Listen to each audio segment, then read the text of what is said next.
সকাল সকাল হাওড়া স্টেশনে আমরা পৌঁছে গেছিলাম। তো আজকে আমাদের লক্ষ্য ছিল বর্ধমানে কাটোয়ার কাছে অট্টহাস সতীপীঠ দর্শন। এর আগে আমরা বীরভূমের লাভপুরে ফুল্লরা সতীপীঠ দর্শন করেছিলাম, যেখানে সতীর অধরষ্ঠ পড়েছিল বলে মত আছে। আবার মতভেদে বলা হয় সতীর অধরষ্ঠ পড়েছিল কাটোয়ার কাছে নিরোল গ্রামের অট্টহাস অঞ্চলে।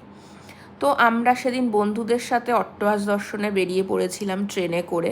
হাওড়া থেকে আমরা কাটোয়া পৌঁছে গেছিলাম এবং কাটোয়া থেকে আমরা বাসে করে নিরোল বা কেতুগ্রাম স্টপেজে নেমে যাওয়া যায়। আমরা নিরোল স্টপেজেই নেমেছিলাম।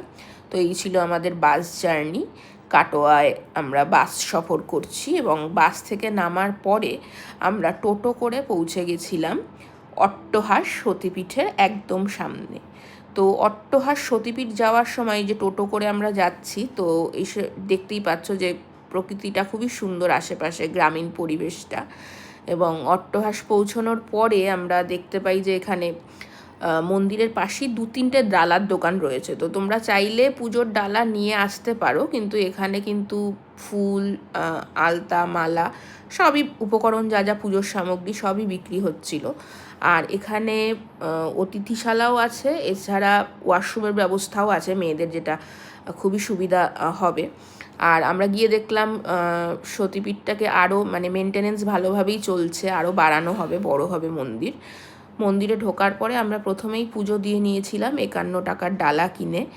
আর ঢুকে দেখলাম যে মন্দিরে রন্ধনশালা, এখানে রান্না হচ্ছে, দুপুরের ভোগ প্রসাদের ব্যবস্থা আছে 50 টাকার বিনিময়ে। অনেক ভালো ভোগ প্রসাদ পাওয়া যায়। তো আমরা ভোগের পুজো দেওয়ার আগে নাট মন্দিরে কিছুক্ষণ বসেছিলাম। আর পুজো আমরা যখন দিতে গেলাম কিছুক্ষণ লাইনে দাঁড়িয়েছিলাম, কারণ অনেক লোকজন ছিল। খুব ভিড় ছিল না, কিন্তু পুরোহিত মশাই যেহেতু খুব ভক্তির সাথে সবার পুজো করে দিচ্ছিলেন মন্ত্র পড়ে, একদম পুরো শুদ্ধ ভক্তিভরে পুজো হয়েছে সব নিয়মকানুন মেনে, এবং অঞ্জলি দিতে পেরেছি আমরা সবাই।